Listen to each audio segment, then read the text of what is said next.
In New Orleans, the LaLaurie mansion is said to be one of the most haunted mansions in history.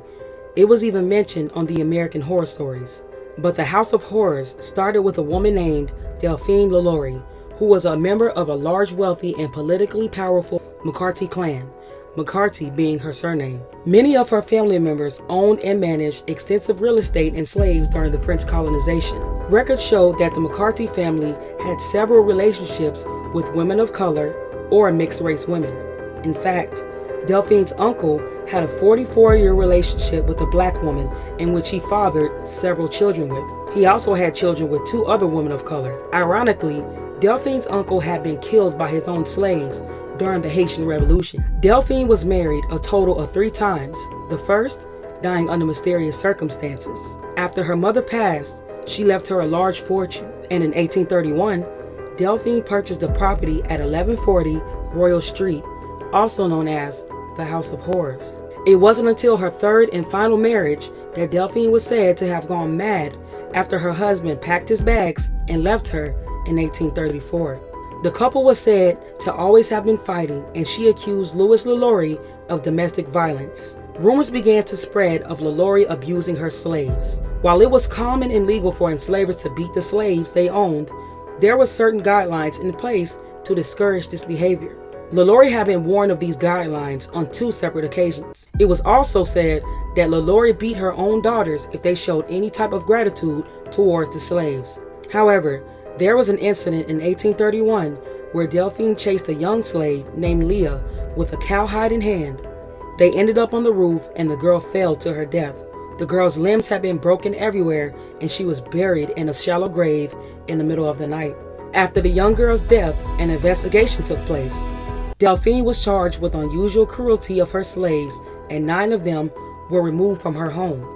However, Delphine used her wealth and status and bought those slaves back one by one, using her family members to repurchase them. In 1834, the truth of Delphine's cruelty came out when a fire broke out at the LaLaurie mansion. The fire began in the kitchen, and when fire marshals arrived, they saw a gruesome discovery. A 70-year-old woman had been chained to the stove. This woman told the marshals she set the fire intentionally, stating she'd rather be burned alive than to endure the mistreatment of LaLaurie. Delphine kept her chained up all day and punished her for the smallest things. While extinguishing the fire, members of the community broke down the doors of the mansion where they found 7 more enslaved people, chained to walls, mutilated, and horribly tortured. Their limbs were stretched and torn apart. The slaves told investigators that they had been chained up for months. They were also forced to wear spiked iron collars that prevented them from moving their heads. The slaves who had survived were carried away and received medical attention and given food and water. Almost 2,000 people gathered around the LaLaurie mansion, and they were appalled at what they saw. The community had hopes that the sheriff would arrest Delphine, but he never arrived. In a rage, the crowd formed into a mob and destroyed the LaLaurie mansion. It was said that when the crowd met with the sheriff, they attacked his carriage and unalived his horses. Also discovered was that Delphine allegedly subjected her slaves to cruel experiments. After the fire, one of her slaves was said to have had her bones broken multiple times. Her body was set in an unnatural position so that when she moved, her limbs remained crooked and bent like a crab. Another slave had a hole drilled into his head with a wooden spoon sticking out of it, and another had their skin peeled back that exposed the tissue and muscle of the naked eye. And another slave had his intestines removed from his body and wrapped around his waist. Others were covered with honey and black ants and lived in torture.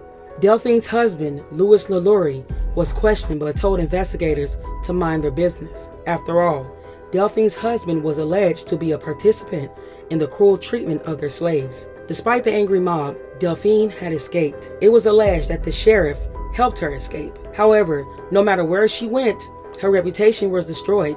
She was deemed a monster and a demon in the shape of a woman, according to her peers. It is not certain of what happened to LaLaurie, but it was said that she escaped New Orleans and went back to France. There are records of her writing one of her children stating she wanted to come back to New Orleans, but her kids forbade it. However, this contradicts with this theory because there's a plate on a tomb in New Orleans that reads Madame LaLaurie. This was 7 years before she was believed to have died in Paris, which was in 1849. Also rumored was that she may have come back to New Orleans under an assumed name, so this could possibly explain the tombstone in New Orleans. Still, it remains a mystery if some of the LaLaurie events were true or mere hearsay.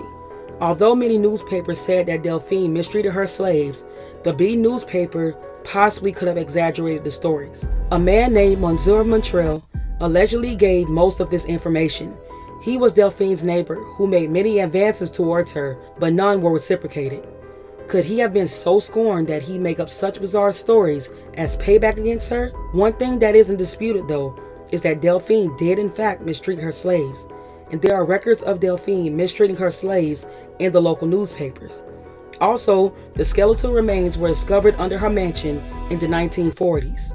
Many believe she resented the slaves because many men in her family were involved with them and had several children with them. In the middle to late 19th century, the mansion was converted into an all-girls African-American primary school. In a short time, there were numerous reports that they were assaulted and attacked. When asked, the girls always said, "That woman did it." In 2007, Nicolas Cage bought the mansion but never lived in it, but the house went into foreclosure only 2 years later. Eventually, the mansion was turned into a private residence and tourists are not permitted inside.